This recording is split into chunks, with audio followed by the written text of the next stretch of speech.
રાજકોટ ગ્રામ્ય જિલ્લામાં માનનીય નાયબ પોલીસ મહાનિરીક્ષક શ્રી નિલેપરાય સાહેબના માર્ગદર્શન હેઠળ કાળીઓ ગેંગ જો લાંબા સમયથી રાજકોટ અને આજુબાજુના સૌરાષ્ટ્રના અન્ય જિલ્લાઓમાં પ્રોપર્ટી ઓફેન્સ અને અન્ય ગુનાઓમાં સંડોવાયેલી હતી, એના વિરુદ્ધમાં ગુજસીટોક હેઠળ ગુના દાખલ કરવામાં આવ્યો છે.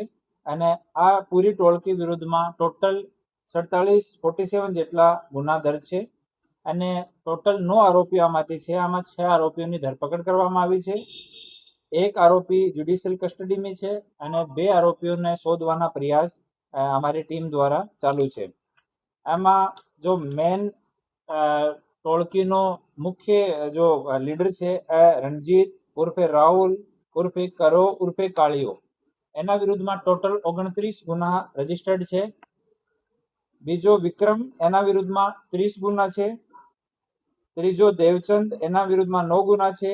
નારણના વિરુદ્ધમાં 6 ગુના છે. જીતેશના વિરુદ્ધમાં 12 ગુના, ઇનેશના વિરુદ્ધમાં 4 ગુના, પ્રકાશ ઉર્ફે પક્કોના વિરુદ્ધમાં 12 ગુના, સાગરના વિરુદ્ધમાં 5 ગુના અને વિજય ઉર્ફે વિજલો એના વિરુદ્ધમાં 19 ગુના હાલ દર્જ છે.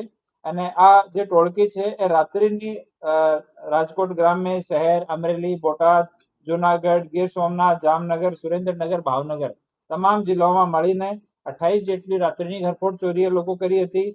બીજી જો ચોરીઓ છે દિવસની ચોરી અને વાહનોની અન્ય ચોરીઓ એ 7 કરી હતી. એક મર્ડરનો ગુના ટોળકી ઉપર છે, ગંભીર ઈજાના 3 ગુના છે અને પ્રોહિબિશનના 8 ગુના છે. આમ ટોટલ 47 ગુના છે એ ઓન રેકોર્ડ લેવામાં આવ્યા છે, જો છેલ્લા 10 વર્ષના છે. અને હાલ ડીવાયએસપી શ્રી કેજી ઝાલાના સુપરવિઝન હેઠળ એની તપાસ ગોંડલમાં ચાલુ છે. રાત્રિની ઘરફોડ કરતા હતા તમામ લોકોનો ગ્રુપ છે અને પોતાના રિશ્તેદારને જ પોતાની ટોળકીમાં રાખે છે અને વગર રેકી વગેરે લોકો ચોરી કરવા વાળા છે. એ ડાયરેક્ટ જાય, બંધ મકાન મળે અને ત્યાં તુરંત તોડીને અને ચોરી કરતા હતા લોકો.